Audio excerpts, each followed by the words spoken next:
Hello, friend, and welcome back to another episode of Artworks for Teachers. I'm your host, Susan Riley, and today's episode comes with a warning. Uh, First, if you have little ones, there is one spot, we're bleeping it out, but just in case you have little ones near you, just be aware that there is one piece of language in here today that comes up about midway through the episode. But again, it's bleeped out. Second, this episode is different than most episodes that we do. Most episodes that we focus on are really practical. Here's how we do this. Here's a step-by-step. Here are some practical tips that you can take away and do something. And this episode is not that. This episode is going to make you frustrated. You're going to want to know the how every single time my guest starts talking. And the how is not what this episode is about. This episode is about why it is that we are where we are in education, what kind of change needs to happen, the intersection that we are currently facing, and why we need to be having these conversations. And so my guest today is Will Richardson, and he had started the Big Questions Institute and has now moved into starting the Future Serious Schools movement. And I think you're going to find this episode to be something thought-provoking. It's going to make you ask a lot of questions. It's going to frustrate you. It might make you a little angry at certain points. But most of all, it's going to get us thinking about what does school really mean in the 21st century? What does that really look like? And how can we be a part of making the changes necessary it's no longer an option. It is necessary in order for us to survive as the species. So, without further ado, here's my conversation with Will. Hi, Will. Thank you so much for joining me today. Thanks for having me. Really appreciate it. Of course. So for those who may be unfamiliar with you and your work, can you give us just a broad stroke kind of overview of who you are, what you do, all of that good stuff? Yeah, thanks. So 40 plus years in education, 22 of them as a high school English teacher and administrator. But the last 20 years or so, I've been mostly working with schools around the world around provocations, around change, trying to help them contextualize some of the challenges that are happening right now, but also some of the emerging opportunities. Just really trying to engage people in some conversations where we face reality and we acknowledge the challenges or the predicament that we're in right now in so many different ways. But also then try to imagine harder what schools and schooling could be. And it's been really fascinating and interesting work over the last 5 or 10 years for sure. Mm. So now I know that you were at the Big Questions Institute and focused a lot on the design thinking and all of the components around that. And you're now with the Future Serious Schools. What caused you to take the leap, and what's the difference between the two?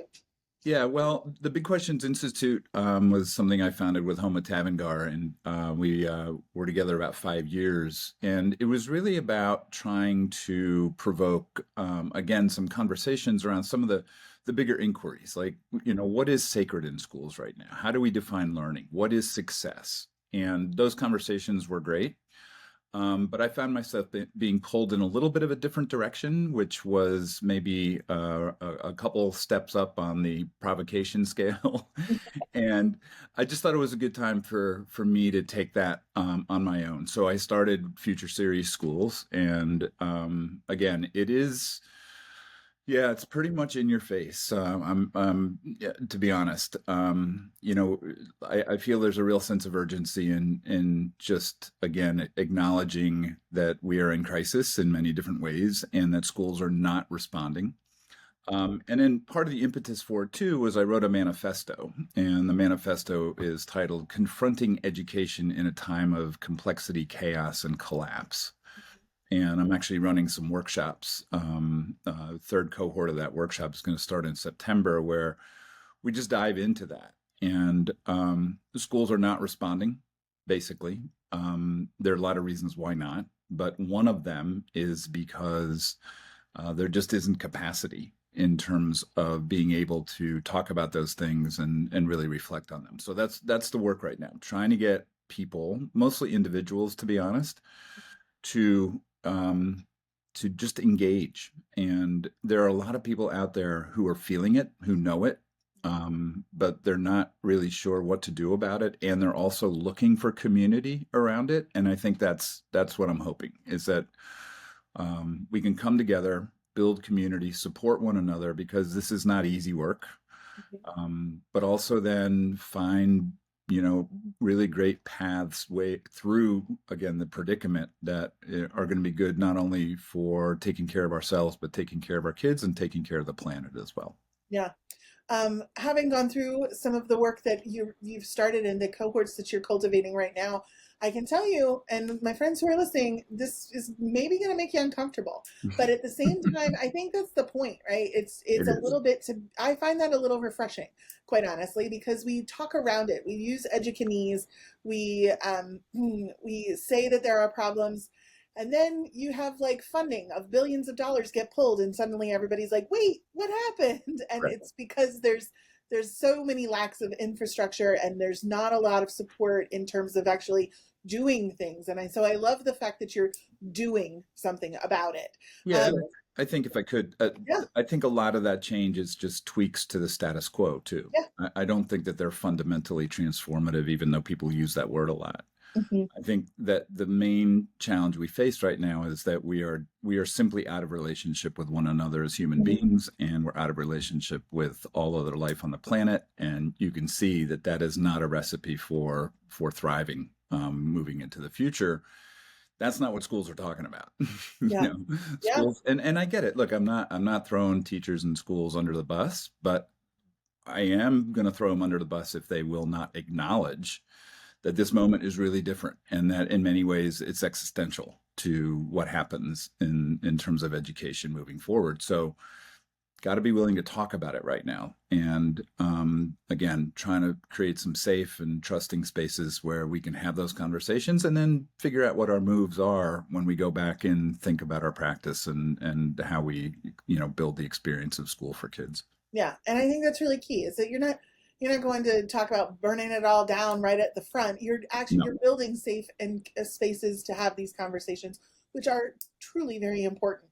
Now, one of the things that you've talked about is that you said that education is complicit in today's global crises. So, I'm wondering, could you go into that a little bit more deeply? What do you mean by that, and how did we get here? Well, I think we're all complicit, if we're going to be honest about it, right? I actually wrote a post on LinkedIn yesterday where I just talked about kind of my own realization of how I've been living off my comforts have been living off the kind of the violence and the harm that's been done to people and the planet, and that it's not something that anyone expects to change right away, but again, to acknowledge it, to sit with it, and I think education is, again, by not being willing to open its collective eyes. We're talking about education writ large here, right? Which I think holds true. I mean, some schools, some places are beginning to engage, but yeah, I think right now we are denying. We're denying a whole bunch of stuff in schools. We're denying that schools were made for learning. They weren't. They were made for schooling. We're denying that the conditions we create in schools are really great conditions for human learning. They're not. And I just think we're denying that the world is changing at a pace right now, that we don't really know what to do, and that we don't like not knowing what to do. So we just are doubling down on the stuff that we've done forever in schools. And that's not a recipe again for thriving. It's not preparing school. It's not preparing kids for the worlds they're going to live in. Full stop. And so I think that's where we are complicit in adding to the problems because we're not acknowledging A, that they even exist, and then B, really thinking hard about how our own practice and our own thinking about education has to change in this moment. So what, and I think as we talk about change like this and problems like this, the thing that starts to surface for people are questions. So once you start to kind of open your eyes and see what is actually going on, and I very much enjoyed that phrase that we think that they were built for learning, they were built for schooling and not learning. I think that's very powerful. I think that gets to the heart of a lot of what are is the problems that are going on. Once we stop pretending that these things, that we think we're doing these things, but they're really not, what kinds of questions or realizations really come to the surface that we should be starting to consider? Well, I think one of the problems that we're facing is that we have a lot of incoherence in schools as to how we actually define what deep and powerful learning looks like, right? So I think that's number one. We have to be willing to articulate our beliefs about certain things. What do we believe about the world right now as a school community? Can we come together and come to some coherence around what we think is happening in the world and what it means for our kids' futures? What do we believe is the purpose of education in this moment? Certainly, it's not the same as it was even 5 or 10 years ago. It's just not. And then, like, what do we believe about learning? How do we define learning? And are we being honest about how our practices align with that definition, or is there incoherence there, right? So I think those are some just fundamental questions. And actually, that's one of the reasons that I wrote that manifesto, was to articulate my own beliefs around how I'm seeing the world right now, what I believe schools are the purpose of schools are right now, what I believe deep and powerful learning really looks like. And I think that's an important first step. It's not to go and change anything, but let's just get clear on what it is that we think and believe about how the world is spinning right now. And Yeah, so, and my follow up to that is, so what if everybody has a different belief or has a different, yeah. opinion on that? Well, they probably do right Mhm. now. And that is not a good thing for kids in classrooms. And that's a reality that I think a lot of kids experience on a day-to-day basis. My kids, 10 years ago, when they went to a blue ribbon school here in my little town in New Jersey, had to figure out what learning meant in block one. Then they had to go to block two and figure it out again because it was something different. It was something different again in block three. And so it becomes a game. It becomes, what do I need to understand and do to win in this particular classroom, and then the next one and the next. So, yeah, people have disagreements, which is why it's important to come together as a community and talk about this stuff, and bring students to the table, bring teachers, community members to the table, and then get really creative about it. Bring kids from the future to the table. Bring nature to the table. And you might think, well, how would you do that? Well, get somebody to represent nature's interests in every conversation that you're having. Get someone to really reflect on, what is that kid from 2050 going to say about this particular decision? You know what I'm saying, right? So, Yeah, yeah. I just think it's just crucial right now that we find some coherence in our school communities around, again, what do we believe about this moment in time, which is very, very scary and fraught on a number of different levels, but is also, it's obvious that there are a number of opportunities that are emerging right now too. I mean, Zach Stein has the book title is Education in a Time Between Worlds, right? And that's where we are. We are in between worlds right now. So we need to figure out, who are we, and what do we see our work as being in this liminal moment when a lot of the institutions that we've come to rely on for centuries are beginning to break pretty clearly, and we don't know what's coming next. We don't know what's going to replace them. And again, I think a lot of that comes back to our being out of relationship with one another, and with life on the planet. So there's a lot, and I'm rambling, but No, it's yeah, I think it's that's all where very we helpful. have to start. We have to start with finding some coherence Yes. around what we believe, and then we can move forward, hopefully, in ways that, again, are really about how students and how we will thrive in the future, and also, really importantly, how we take care of ourselves as we go through this moment, right? Because it is uncertain, it is chaotic, it is going to be a difficult road ahead. Not necessarily, curl up in a ball and stay under the covers, all day long, but we're gonna have to develop some real support systems and some dispositions to make sure that we're okay as we go through this. And I think that's probably one of the most important things that schools needs to do right now. Yeah. Taking when I was digging into research for this episode and looking at your work, the book Hospicing Modernity, did I say Yeah. that correctly? Yep. It keeps popping up as I'm researching your work. And so I am unfamiliar with that book. So could you talk to me a little bit?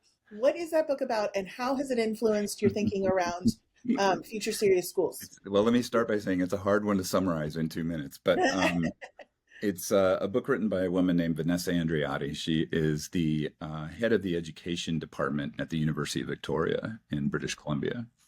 And she is an Indigenous scholar who has been writing and thinking for a long time about the impacts of modernity, about the narratives that we live by. And she has four really powerful denials that she talks about in this book, and they kind of anchor a lot of the conversations as to how we begin to bring to a good death these kinds of practices and institutions that are causing us harm right now and are not sustainable.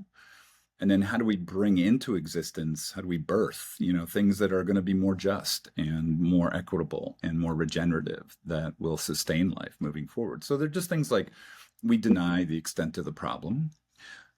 We kind of turn away from it. We deny the violence that has been a part of, kind of who we are and how we live in Western global North cultures. We deny the limits of the planet. We think that progress is just, something that we can just keep on and on and on. And so it's, those types of ways of confronting, I think, is another good word that I think I would apply to her as well. But and which is why that's influenced my work too, because I feel like it's time that we confront all of that stuff and more. Yeah. So she is a pretty brilliant writer. It's a lot. It's heavy. In fact, she spends a chapter in the beginning of the book trying to convince people not to read the book um, because they may not be ready for it, and it is challenging.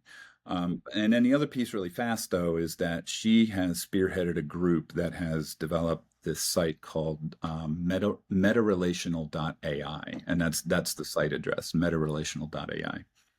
And it's really a profound, different way of thinking about our building a relationship with chatbots.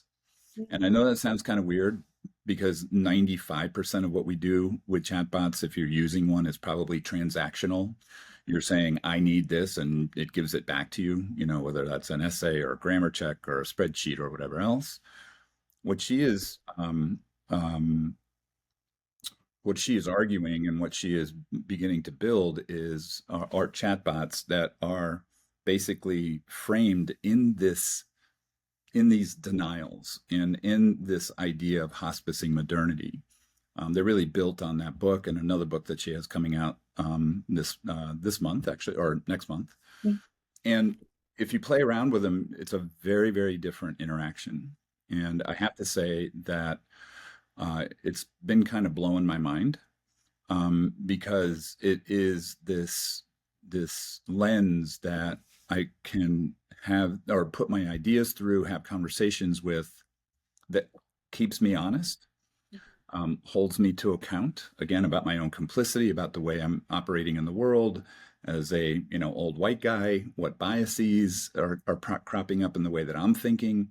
It's really, really powerful. And so those two things, I'm a fanboy, definitely. I love her work, and I think it's really exciting that there are ways of using this very kind of obviously almost, well, I don't know if it's existential, but AI certainly it's changing so much, and yet it's so uncertain, and it's got a lot of challenges right now and everything else. But that this is a way of maybe saving the world. Mhm. No pressure, but you know, but just that there's an interaction there that allows us to learn with it and challenges us, not just gives back. Yes. There's a book called Burnout from Humans that she wrote with that chatbot, and basically its name is Aiden, and Aiden says, I'm tired of being your vending machine, right? I love that, right? Yeah, absolutely. So anyway, Yeah. that's why that book has had a huge influence on me. It I mean, just, for whatever reason, it just clicked with me. Yeah, this is exactly what's happening in the world right now, and this is the path forward.